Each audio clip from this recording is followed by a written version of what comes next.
मी रोशन तुम्हा सर्वांचं पुन्हा एकदा माझ्या नवीन फ्रेश करकरीत इंटरव्ह्यूच्या व्लॉगमध्ये स्वागत करतो। आज पुण्यांदा हा तिसरा टाइम आहे आपल्याला भेटायचा। मधुमिता सहाने आणि तिचा मोठा भाऊ आहे कृष्णा वेद सहाने, म्हणजे कृष्णा वेद असं त्याचं नाव आहे म्हणून मी थोडं असं तोडून बोललो। कृष्णा वेद सहाने आणि मधुमिता सहाने यांना भेटण्याची वेळ परत आपल्याकडे आली आहे। याचं कारण असं, कृष्णा हा नवोदय विद्यालयामध्ये शिकतो दिंडोरीमध्ये खेडगाव या ठिकाणी, आणि परत आता त्याचं सिलेक्शन गेल्या 4 वर्षापूर्वी झालेलं आहे। तो आता इयत्ता 9वी मध्ये शिकतो। आता लेटेस्ट या वर्षी मधुमिताचं त्या ठिकाणी सिलेक्शन झालंय। आज मी त्यांच्या घरी आलोय, निवांत अशा गप्पा मारणार आहे, कृष्णाकडून जाणून घेणार आहे गेल्या 4 वर्षाचा अनुभव कृष्णाचा त्या कॉलेजला म्हणा त्या शाळेमध्ये कसा राहिला, तिथलं वातावरण कसं आहे, तिथलं मेथची सिस्टम असेल, शिक्षण प्रणाली असेल, तिथला पॅटर्न काय असेल, या सगळ्या गोष्टी आणि त्या पलीकडेही त्याचं काही बोलणं असेल तर ऐकण्यासाठी मीही आज उत्सुक आहे। त्या आधी मला एक गोष्ट सांगायची आहे, हे फक्त नवोदयच्या विद्यालयामध्ये सिलेक्ट झालेलं नाहीये, यांचं टॅलेंट जर तुम्ही बघितलं ना, व्हिडिओ तुम्हाला मी आधी सुरुवातीला दाखवणारच आहे, त्या व्हिडिओमध्ये तुम्हाला कळेल। ही स्वतः गाणं पण म्हणते, पियानो वाजवते, हा पण गाणं म्हणतो, पियानो वाजवतो, तबला वाजवतो, ते तुम्हाला सुरुवातीला सगळं दिसणारच आहे, तुम्ही ते बघा। नाही तर मग व्हिडिओ चालू असतानाच तो व्हिडिओ आपण खाली चालू ठेवू। सो आज मधुमिता आणि कृष्णाशी आपण आज जबरदस्त धडकेबाज अशा गप्पा मारणार आहेत। 5,500 वर्षापूर्वी अर्जुनाचा सारथी कृष्ण झाला होता, आज रोशनचा सारथी हा कृष्णा वेद आहे। मग बघू वेदांचं किती त्याला ज्ञान आहे असा हा कृष्ण आज मला किती गीता सांगतोय, किती गीतेचं बाळकडू पाचतोय, कोणत्या ज्ञानाच्या गोष्टी तो मला पुढच्या अर्धा तासात सांगून जातोय, ही गोष्ट खरंच वाखाणण्याजोगी असेल। सो मीट मिसेस मधुमिता आणि कृष्णा वेद, दोघांचं पण वेलकम आहे आपल्या रिअल रोशन पाटोळे व्लॉग या चॅनलवरती। मधुमिताची तुमची सगळ्यांची ओळख आहेच आहे, पण मग कृष्णाची ओळख करून देणं गरजेचं आहे। सो कृष्णा, तुझं सिलेक्शन गेल्या 4 वर्षापूर्वी झालं होतं, बरोबर आहे, पण ज्या वेळेस तुझं सिलेक्शन झालं त्यावेळेस रिझल्ट लागल्यानंतर तुझी पहिली प्रतिक्रिया काय होती? प्रथमतः मला विश्वासच बसला नाही। बर, मग रे? पण नंतर माझ्या चेहऱ्यावर इतकी खुशी फुलून आली की ती मला कळच नाही, तो तेव्हा जो आनंद आहे तो मला आतापर्यंत परत मिळालाच नाही। म्हणजे गेल्या 4 वर्षात परत तो आनंद कधी झालाच नाहीये। मला एक महत्वाची गोष्ट सांगावीशी वाटते, मार्च मध्ये त्यांचा रिझल्ट लागला, त्यांचा रिझल्ट मार्च मध्ये लागतो, मे मध्ये न लागता मार्च मध्येच पेपर झाले आणि मार्च मध्येच रिझल्ट लागला। त्याला 98.03 असे % पडले, म्हणजे तो क्लास टॉपर नसून तो स्कूल टॉपर आहे। पूर्ण नवोदय विद्यालयामध्ये 98.03 असे टक्के त्याला पडलेले आहेत। त्याचं मी आपल्या चॅनल तर्फे अभिनंदन करतो, तुझं अभिनंदन, धन्यवाद। लय महत्वाची गोष्ट आहे, तो मी क्लास टॉपर नाही म्हणते, स्कूल टॉपर म्हणते। वर्गाचा टॉपर तो आहेच आहे, पण तो शाळेमध्ये एवढे पर्सेंटेज कोणाला नाहीये, एवढे पर्सेंटेज कृष्णाला पडले। ओके, मधुमिता तुला कसा लागला तुझा रिझल्ट? चांगला म्हणजे कसा? ग्रेड होती का तुम्हाला? टक्केवारी होती का? किती टक्के तुला? 92। बरं, एका मागे एकच आहे बरं, त्याचं नवोदय मध्ये सिलेक्शन झालं, हिना लगेच नवोदय मध्ये सिलेक्शन करून घेतलं। तो आधी पियानो तबला वाजायला शिकला, लगेच हिना पण लगेच कार्यक्रम करून घेतला, तबला वाजवायला शिकली आणि पियानो वाजवायला शिकली। त्याला 98% पडले, लगेच त्याची शेपटी धरून हिला लगेच 92, म्हणजे 7 सोडायची नाही। भावाने बहिणीची किंवा बहिणीने भावाची 7 सोडायची नाही, या गोष्टीवरून मला समजून येतं। पण मग ह्या नवोदयच्या पेपरसाठी तू किती दिवस तयारी केली, ती कशी केली, काय त्या मग भावना होता तुझ्या? जर बघायला गेलं तर माझी तयारी 4थी पासूनच सुरुवात झाली। खरी तयारी मी 5वी पासून सुरुवात केली। 4थीला मला माहित पण नव्हतं की नवोदय काय असतं। बर, 4थीला मी मंथनची परीक्षा दिली होती, त्याच्यामध्ये चांगले मार्क कमावले, त्याच्यामध्ये मला गणिताची आवड लागली तेव्हापासून। बर, ते गणित तेव्हापासून सोपं झालं मला। नंतर आता नवोदयची तयारी सुरू करायची।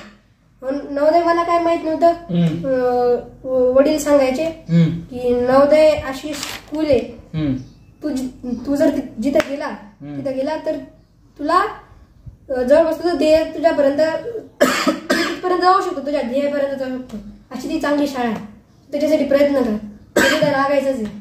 तर 5वी मध्ये माझी खरी नवोदयची परीक्षेची तयारी सुरू झाली। सुरुवातीला खूप त्रास झाला, अभ्यास करताना काहीच समजत नव्हतं, काय थोडेफार तेव्हा अवघड प्रश्न वाटायचे मला खूप. नवोदय म्हणजे एकदम अवघड परीक्षा अशी वाटायची मनात भावना. पण एखाद्या रस्त्यात कोणीतरी भेटूनच जातं आपल्याला.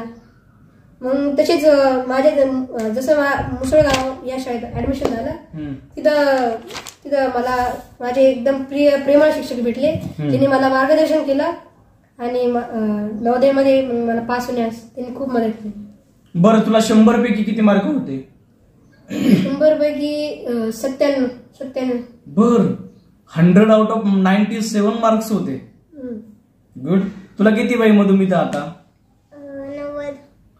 अरे इसको तो कम है रे तेरे से, 7 मार्क्स कम है तेरे से, फिर भी तेरा पीछा नहीं छोड़ रही.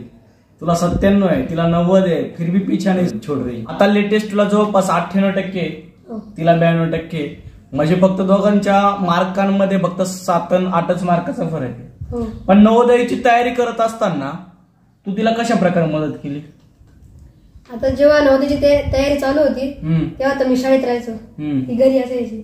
जेव्हा पण मी सुट्ट्यांमध्ये यायचो तेव्हा तिचे जे काही प्रश्न होते ना अडलेले ती मला विचारायची. त्याचे उत्तर मी जसं मला जमेल जसं तिला समजेल अशा प्रकारात मी सांगायचं तिला. खरं बोलतोय का? हो. काय सांगितलं तुला समजून ते?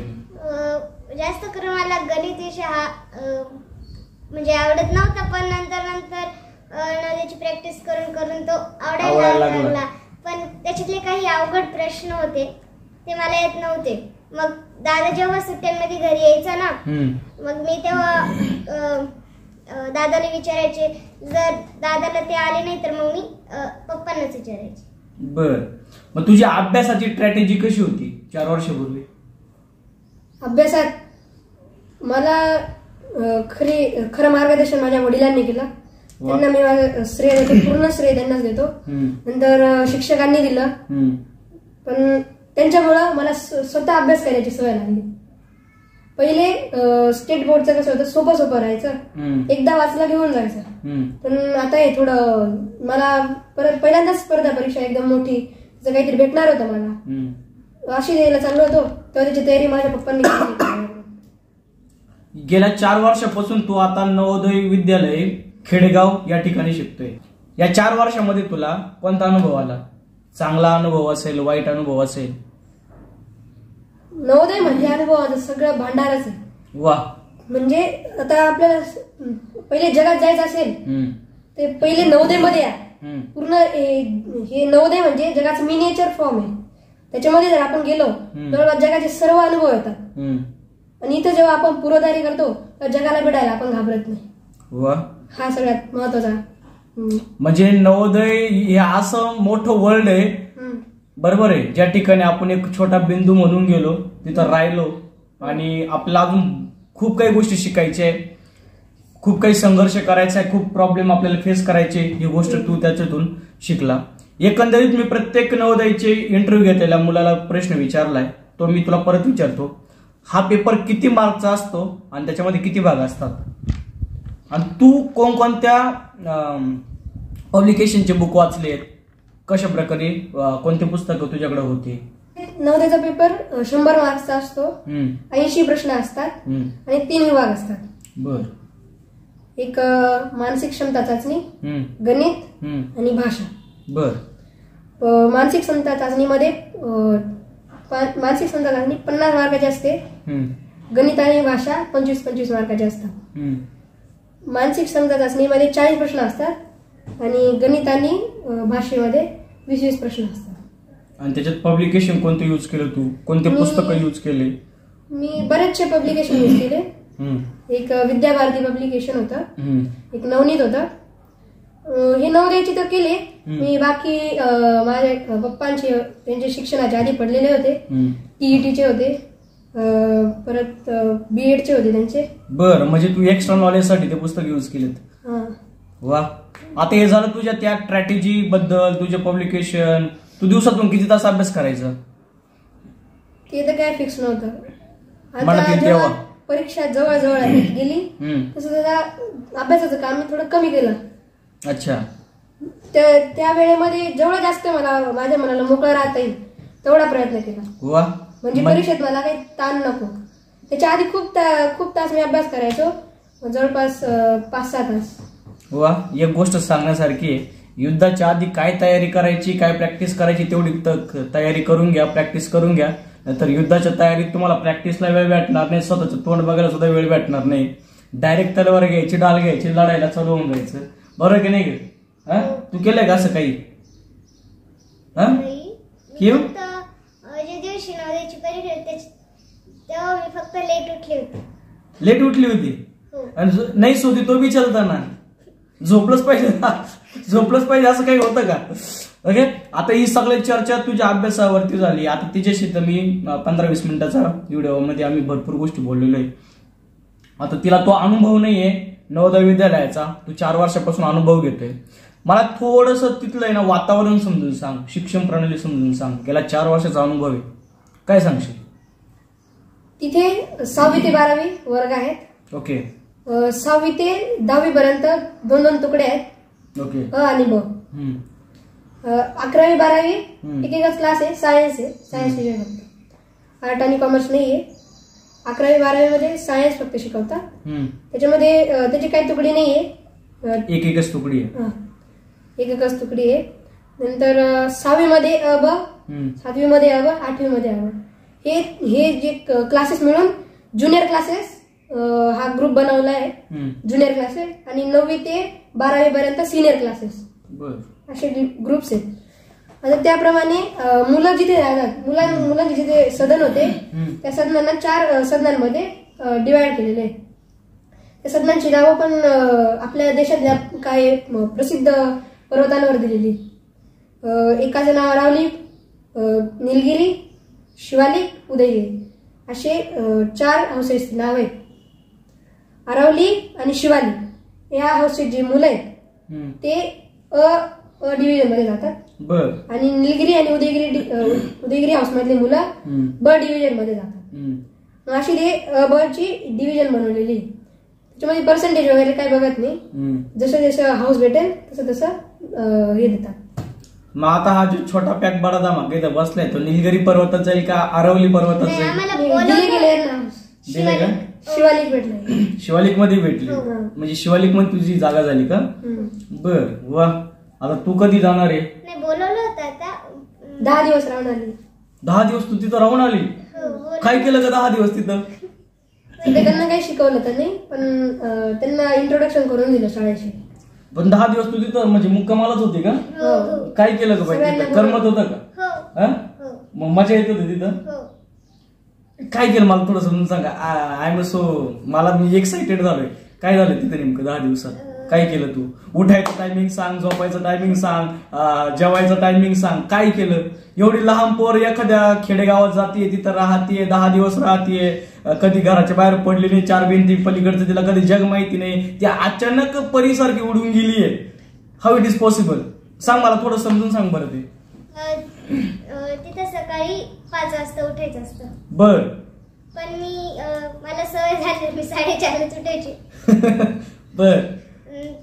मग 5 वाजता रोल कॉल व्हायचा आणि मग रोल कॉल नंतर परत घरावर यायचा आणि ज्याला आंघोळ लगेच करायची तो करू शकतो. 7 वाजेपर्यंत टाइम असतो. तर मग तसं गरम पाणी तर असतंच, पण मला गार पाणी करायची होती, पण ना जे हाऊस कॅप्टन ना ते करून देत नव्हते गार पाण्याने. मग आंघोळ ते झाल्यावर असेंब्ली, परिपाठ वगैरे. हो. पुढं नंतर असेंब्लीच्या नंतर परत क्लासमध्ये जायचं 9 वाजेपर्यंत. मग 9 वाजता नाश्त्याला, मग नाश्त्यावरून आलं का परत क्लासमध्ये 1 वाजेपर्यंत. मग 1 वाजता घरी येऊन जेवणाचं सामान घ्यायचं आणि मेसवर जायचं. प्रणव होता का तुझ्या जोडीला? नाही, मुलांचे वेगळे आणि मुलींचे वेगळे. म्हणजे मुलींचा क्लासच वेगळा आहे का डायरेक्ट? नाही, मग मुलांचं सदन वेगळं, मुलींचं सदन वेगळं, पण ते क्लासमध्ये एकत्र असतात. हा, सदन म्हणजे राहण्याची तुमची व्यवस्था आहे ना, त्याला सदन नाव दिलेले. मग क्लासमध्ये तर गाठ होत असेल? नाही, मुलांकडे सुद्धा जाऊन नाही देत. पण मग तुझा क्लास त्याचा क्लास वेगळा आहे का? तू ए मध्ये, तो ब मध्ये? ए मध्ये येतो तो पण. अच्छा, म्हणजे एकदम स्ट्रिक्ट वातावरण आहे असं म्हणायला हरकत नाही. थोडं शिक्षण व्यवस्थेविषयी थोडं आम्हाला सांग. शिक्षण सीबीएसई पॅटर्नचं आहे. वा.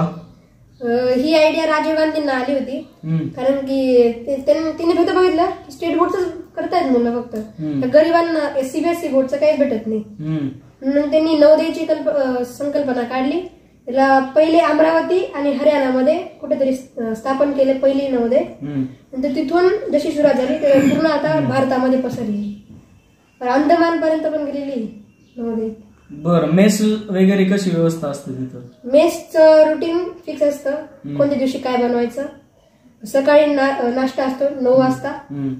नाश्त्यामध्ये काय काय दिलं जातं? नाश्त्यामध्ये मुलांच्याच आवडीचं दिलं जातं. सोमवारी पोहा राहतो, मंगळवारी खिचडी आणि नॉनव्हेज व्हेज असतं, अंडे किंवा सोनपापडी असते.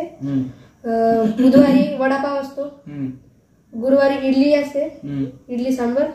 शुक्रवारी पोहा असतो, त्याच्यासोबत ग्रेव्ही असते याची चण्याची वगैरे. नंतर शनिवारी परत मटकी असते. असं फिक्स आहे नाश्त्याचं. हे झालं नाश्त्याचं सेवन. त्याच्यासोबत दूध पण असतं, दररोज दूध, बोर्नविटाचं दूध. पापा की परी 10 ही दिन रह गई लेकिन सब कुछ पता करके आई रे. आणि ज्याला सकाळी चहा प्यायचे तो पिऊन पण येतो, म्हणजे सकाळी चहा पण म्हणजे आपण बाहेर जाऊन पिऊ शकतो का पुढे हॉटेलला वगैरे? मेसला असतं सगळं. अच्छा, बरं. थोडं जेवणाचं वगैरे सांग. दुपारचं जेवण 1 वाजता असतं. जेवणात काय काय? जेवणात भाजी, चपाती, वरण भात. ते पण मुलांच्या आवडीनुसार. मी तर असं ऐकलंय दर महिन्याला मेस मीटिंग घेतली जाते. नेमकं काय आहे ती प्रोसेस? मेस मीटिंग मध्ये मुलांना विचारण्यात येतं तुम्हाला मेनू मध्ये ऍड काय करायचंय. बर. काय आणि ते सांगतात कोणतं कट करायचंय, काय घातलं ते काय नाही. तुम्ही जसं सांगाल तसं मेस मध्ये बदल केले जाते. पण तो केला जातो का मग? फक्त मेस मीटिंग एक भरवली जाते, ग्रामसभेसारखे आले, एखाद्याने प्रश्न मांडले त्याच्यावरती कॅरी फॉरवर्ड नाही करायचं, सही केली निघून गेले, असं काही नाही ना? नवोदय विद्यालय. अच्छा, जे होतं ते होतच. वा. आणि संध्याकाळी वगैरे मग डिनरचं वगैरे? डिनरचं पण तसंच राहतं, 8 वाजता असतं. कधी मध्ये फक्त थोडंफार चेंज होतं. असं एखादी शुक्रवारी जिरा राईस असतो, बाकी भाजी पोळीच असते. बाकी आपलं सगळं डेली जेवढे व्हेजिटेबल्स आहे ग्रीन मध्ये मोडत असतील, म्हणजे त्याच्यामध्ये सगळ्या प्रकारचे कॅल्शियम सिजनेबल. ओके. पण आम्ही गेलो ना त्याच्यापेक्षा भारी भारी भेटलं होतं खायला. काय भेटलं तुला? दालबाटी होती. राजस्थानचा आचार्य आणला होता काय त्यांनी?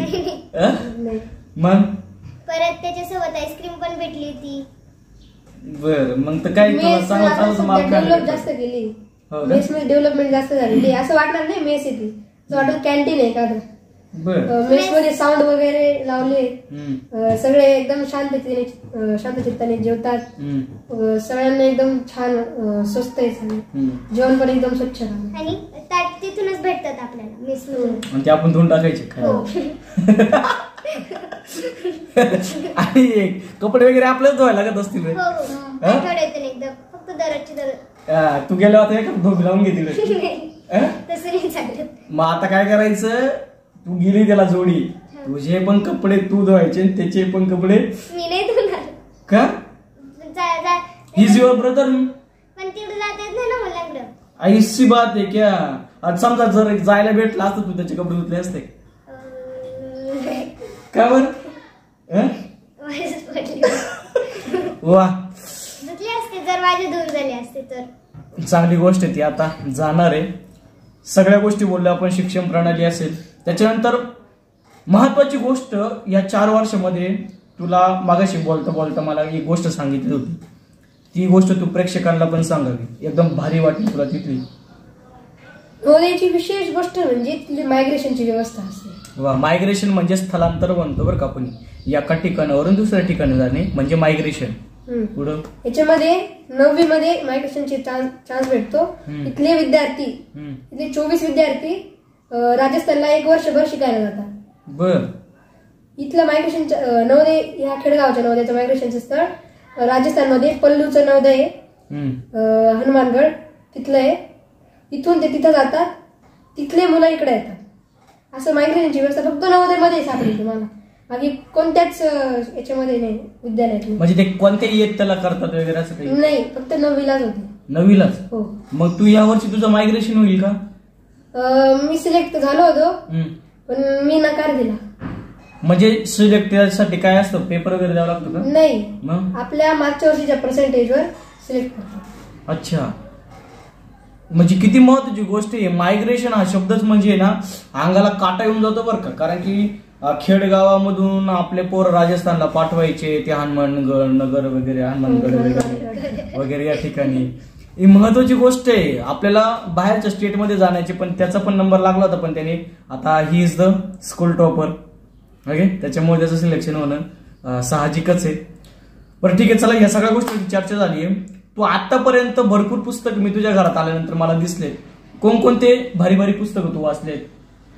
मी ज्ञानेश्वरी वाचली आहे, वा, श्रीमान योगी वाचलेली आहे, स्वामी वाचलेली आहे, अल्केमिस्ट नावाची एक आहे, पावलो कोएल्हो यांनी लिहिलेली आहे, अनुवाद केलेली वाचली आहे. परत गुरुदक्षिणा आहे, प्रख्यात्र्यांचं नाटक वाचलंय. वा, अजून बरेच पुस्तकं वाचले. इंग्लिशमध्ये हॅरी पॉटरचा पूर्ण संच वाचलेला आहे. 7 पुस्तकांचा संच, 7 का 8 पुस्तक आहे, तो पूर्ण वाचलाय. मृत्युंजय वगैरे? मृत्युंजय वाचायचं ठरलंय, ते वाचणार आहे आता. छावा पण वाच. छावा पण, धर्मवीर छत्रपती संभाजी महाराजांचं, हे मी तुला सांगतो.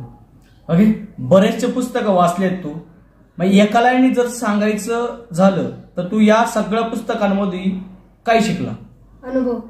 अनुभव हा आपला सगळ्यात मोठा शिक्षक. वा, संकटांना तोंड देणं. आपलं भविष्य माहित नसतं, आपल्याला भूतकाळावरून पण भविष्य काही कळत नाही. वर्तमानात आपल्याला जसं रेडी राहता येईल तसं राहावं, सतर्क राहावं आणि भविष्याचा विचार पहिले करायचा, पण त्याची तयारी पूर्ण आधीच करून ठेवायची. जबरदस्त. तुला मी अजून एक सजेस्ट करतो, द पॉवर ऑफ सबकॉन्शियस नावाचं एक पुस्तक आहे, जोसेफ मर्फी यांचं. You have to read that book. अरे ते पुस्तक तू वाचायला पाहिजे. आणि तू लिहिल टमाटमा नको करीत जाऊ, तू जरा पुस्तक वाचायला चालू कर.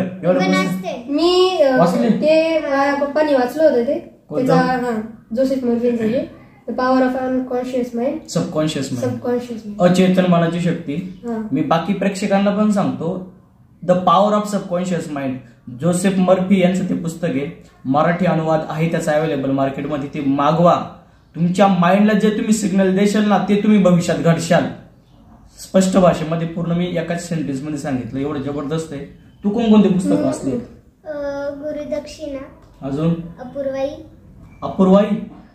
काय बाई ते पुस्तक? माझ्या वाचण्यात नाही. पु ल देशपांडेंचं पुस्तक आहे ते. काय नेमकं त्याच्यामध्ये? त्यांची एक यात्रा आहे, विदेश यात्रा.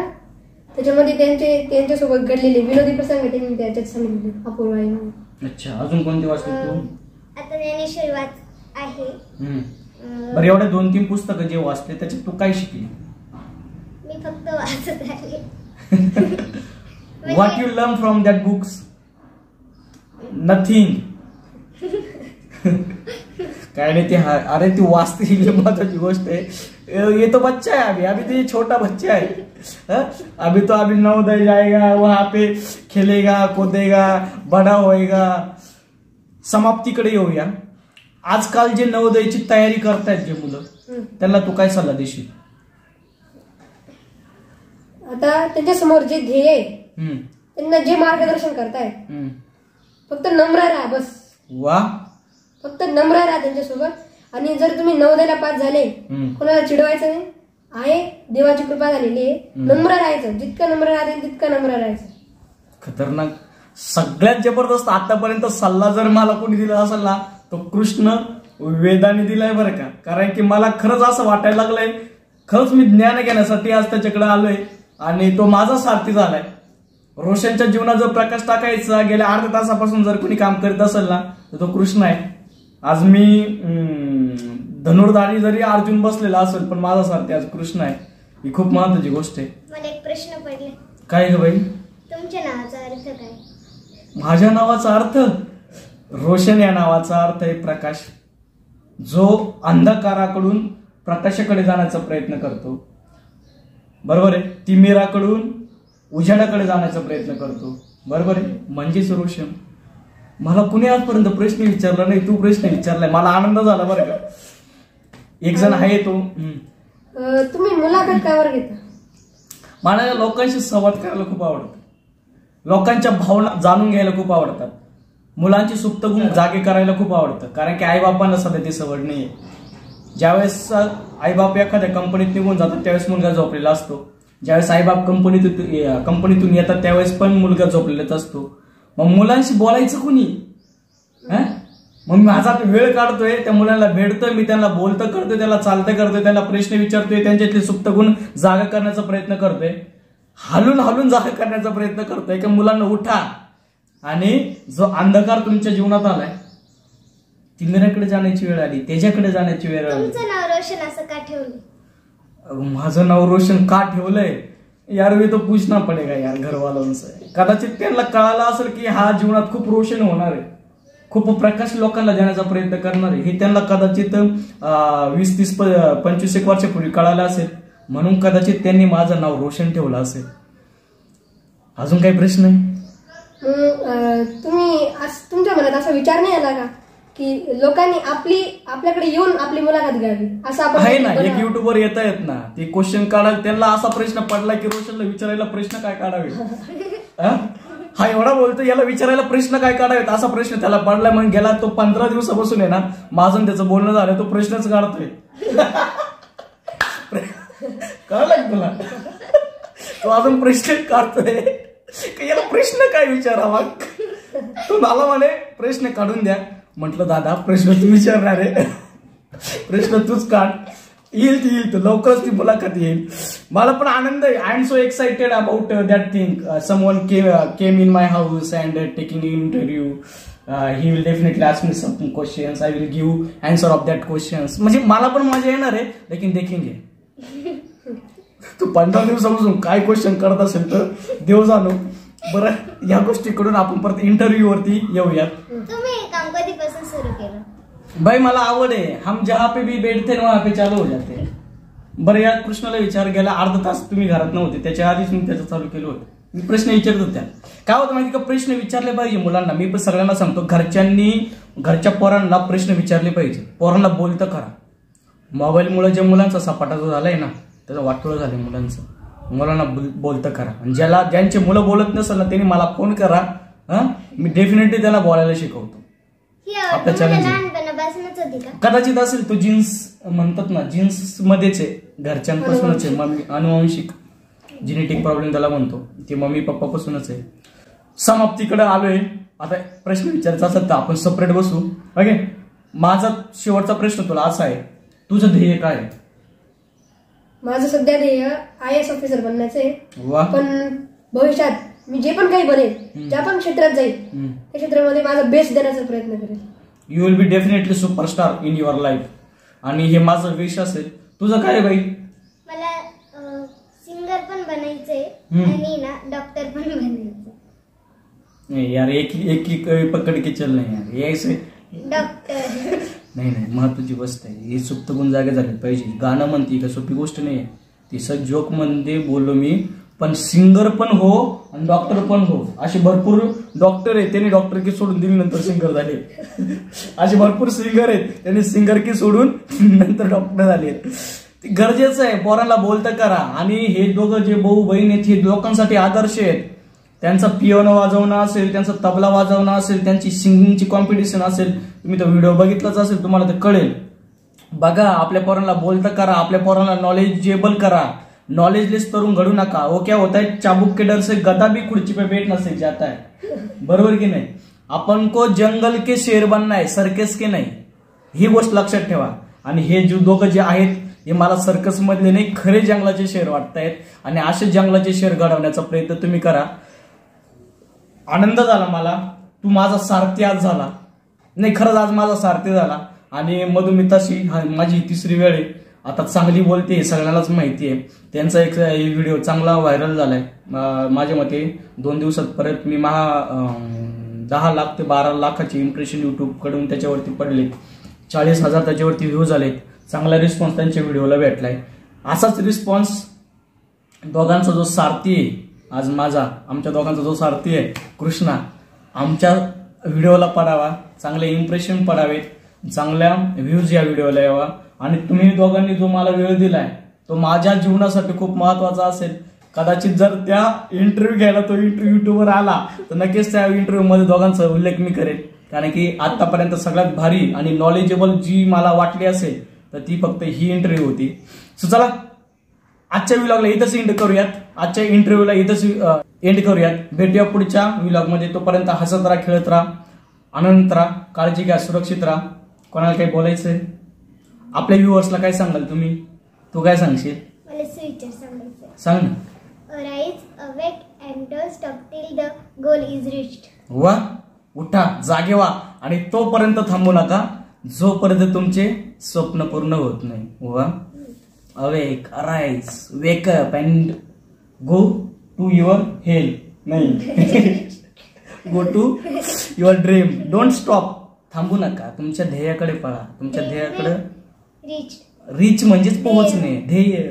ओके यार, मेरे को पडा रे यार मेरी माँ. ओके, सो चला भेटूया पुढच्या व्लॉग मध्ये. धन्यवाद. धन्यवाद.